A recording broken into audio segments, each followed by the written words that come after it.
It's Gilbert here, and in this video we're going to try to answer the question, do you need PPF, paint protection film? So the sad reality is that with today's paints, they're water-based, they spray them on super thin. This happens to be a 19 Mazda for my Australian friends, Miata MX-5. And it's like all other new cars pretty much. The paint is really thin. It looks absolutely great, but it's thin. So I tried to come up with a way so you can visually see some of the things that affect whether you need paint protection film. And this is what I came up with. Sorry about the poor circles. So we were just talking about the type of paint and how today's paints are water-based. Water-based paint is really thin. Looks good, but it's very thin and it's soft. Back years ago, we had lead-based paint, but you know, there's a few health problems associated with that, so they kind of outlawed it. It was really thick and hard paint. Those are your two extremes. You can still paint with lacquer, enamel, and urethane. And they have hardnesses on a scale from being soft, we'll call it thin, to hard or thick. Depending on where you are on this scale, whether or not you need paint protection. So this is one of the three categories that I'm using for whether you need paint protection film, your type of paint. The next one is the type of driving that you do, and that includes in what weather. If you're driving in the city, you're going generally fairly slow. If you're much less likely to take damage from flying rocks if you're driving slow, and others are driving slow, they're less likely to kick up rocks. So in the city, you don't have there's just not going to be a lot of rock throwing by cars. In the dry weather, the rocks don't stick to tires like they do when it's wet. So the other extreme, interstate. Interstate is fast driving, or Autobahn, very fast driving.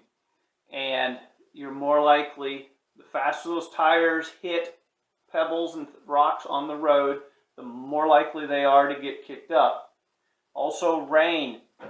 Rain, that wetness on the tires creates a tension that is more likely to lift the pebble or rock or debris that's going to get thrown up into the air for you to drive along and hit with the front of your car. So this is the second of the three. So somewhere along this line is where your driving will be. If it's city and dry weather, well, you're much less likely to need paint protection film. If you do a lot of interstate driving and in any weather, including rain or sleet, snow, anything that's going to make the road wet, you're more likely to need it. So let's look at the third one, personality.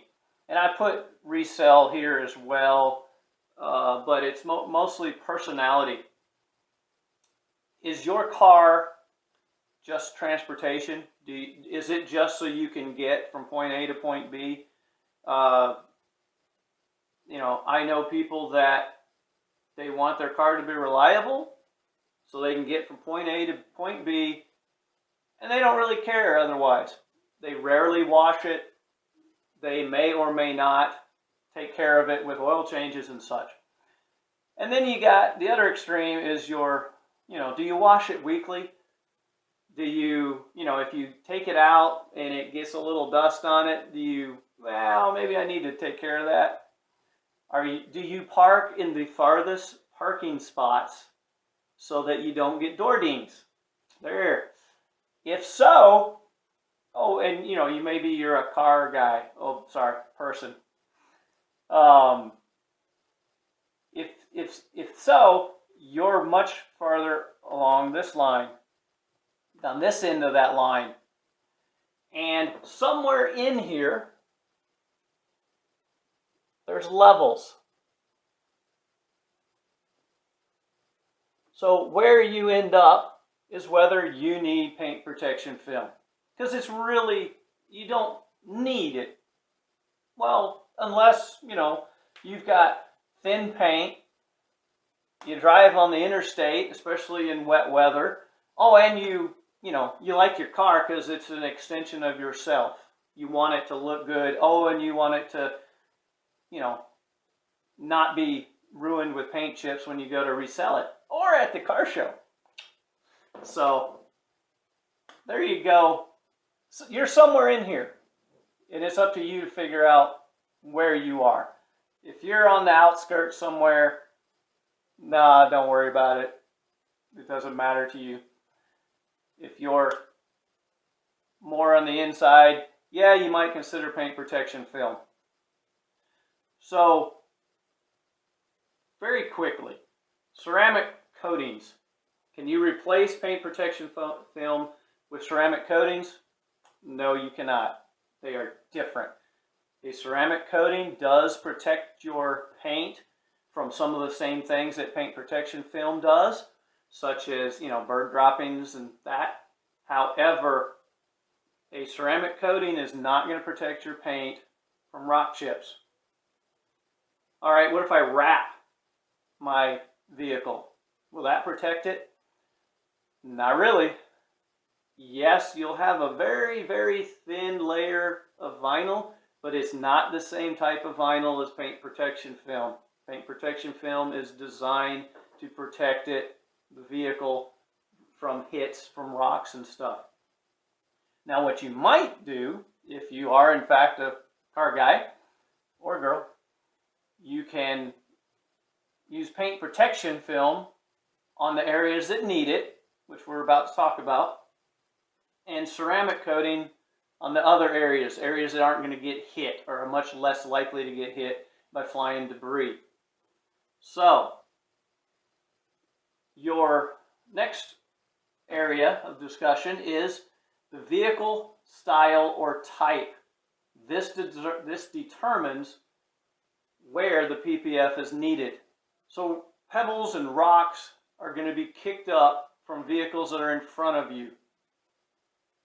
So if your car is a sports car, say a Miata, rides low to the ground, it's got a lot of paint at the front, that is more likely to get hit with the rocks. That frontal area, anything that's, if you take and say kneel down in front of your vehicle, that's where the rocks will be coming from generally. Anything that you see, you should consider putting paint protection film on if you qualify for needing it. Obviously, need is being used a little liberally here. But if you kind of kneel down in front of a truck, not so much. There's just not as much surface area that's going to get hit. And you've got to consider the frontal surface as well as how high and low it is. So, and the other thing is on this is money. How much do you want to spend? What is, do you want to do your whole car? I mean, ideally you do your entire car, but that's a lot of money. So let me show you on two extremes of where you should put paint protection film on a vehicle based from my personal vehicles. One, my Miata, which is about as low of a sports car as you're going to get. And then an SUV, my wife's CX-9, which is a 7-seat SUV. Let's look at those so you can see where the PPF is most needed. So my Miata was my daily driver until this whole COVID thing hit. It has 16,000 miles on it. Most of those are actually interstate, and it was a daily driver on an interstate, in the rain, all that type of stuff. So I have the paint protection film on the front bumper, the hood, the two front fenders, along the bottom of the sides where it's painted, the bottom rail there, and around the windshield. This is pretty much the extreme for a low riding car. So let's take a look and see what kind of rock chips we've had and how the paint protection film has affected it. Starting from the front, and you can see there are markings on it. Now my PPF is self-healing, but it's got little markings. I hope it's showing up on camera. Right there, that one actually looks like it's torn it and gotten through to the bumper. That is a rub in it. There's another one. Now, one thing I want to mention on mine is that mine on the hood, so you can have the hood and sometimes some other places wrapped, as in it wraps around the edge. That is good. That'll help, because if you look here, right there, those are chips right on the edge on the paint, off of where the paint protection film starts. There's another one. There's another one. Little one there. Little one here. Couple more. So as you can see, the number of chips where I don't have the PPF is much higher than where the PPF is. Now I have some markings on it, but that's on the PPF. It's not on the paint. Here, some markings. All those would have been chips and stuff. And again, like I said, I was driving in the worst conditions possible for getting paint chips. So let's go to the side on the fender. Right on the edge, paint chip.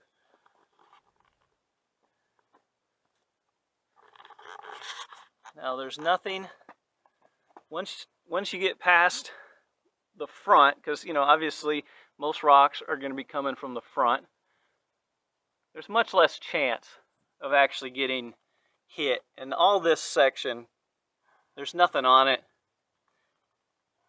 The bottom section, I had that because the tire can kick up.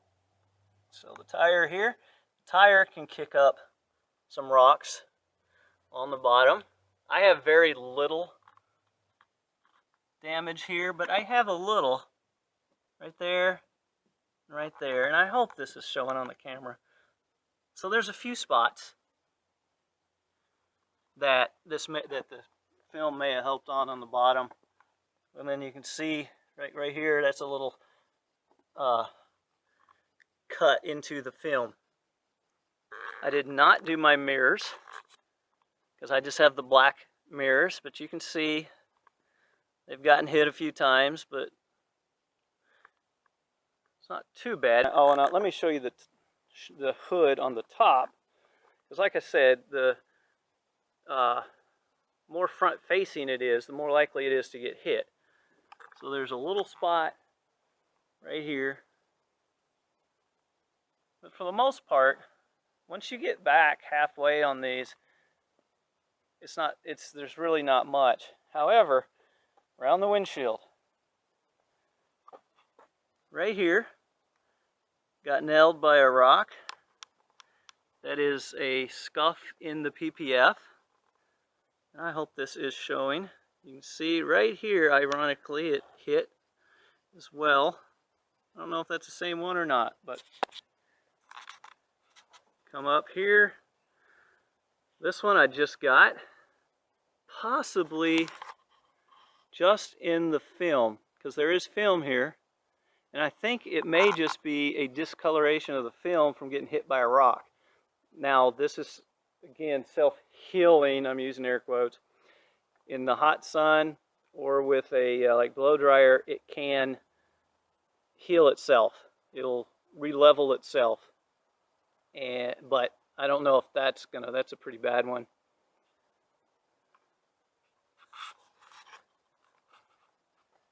There is nothing along here.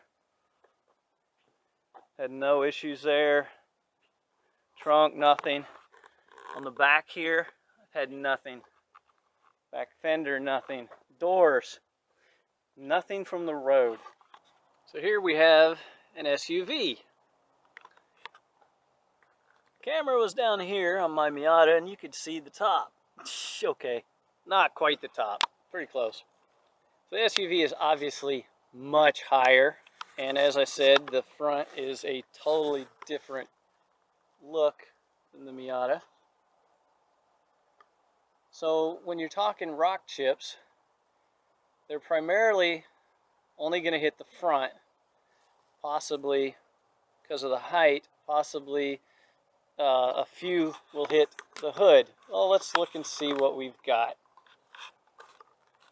And I should tell you, this is a 2016 and has 50,000 miles. And it is driven about 50-50 interstate and city.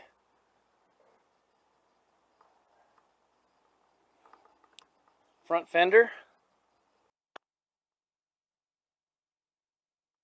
Little chips, little chips, little chips. Hood, little chips. There's some. Now this is 50,000 miles. And yes, it was just washed and got a spider web. Anyway, rock chips. So, but you start moving back, and this does not have PPF on the hood. Start moving back, and you still get a few. Still got a few. This is a little more angled than the Miata, and I'm not seeing a whole lot. That's not one. Mirrors could have been cleaned better, but I'm not seeing chips. Interesting, this side doesn't have as many chips. Now, front bumper. It has a few chips, but I will tell you, after about 20,000 miles, we put PPF on the front bumper. You might be able to see, it's really hard to see on this color, but there is some PPF right here. Maybe you can see it.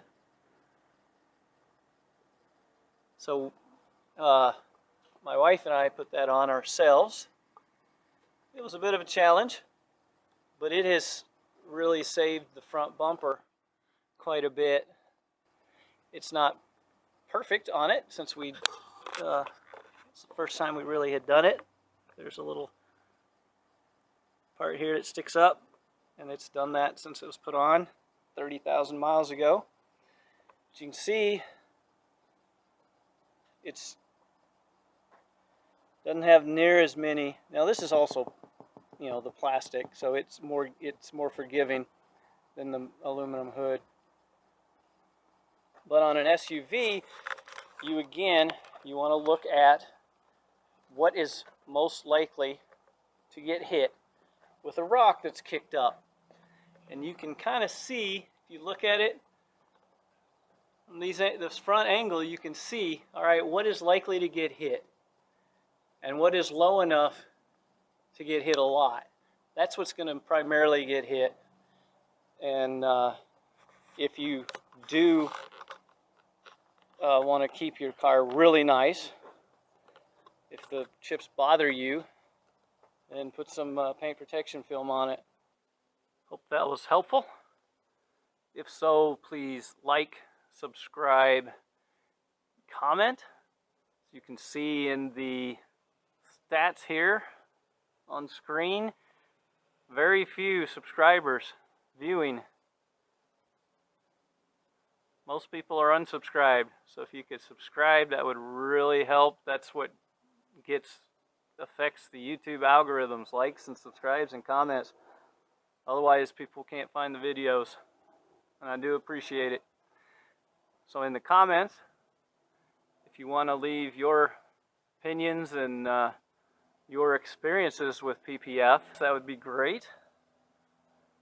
We can share some info and help people make decisions on what works for them.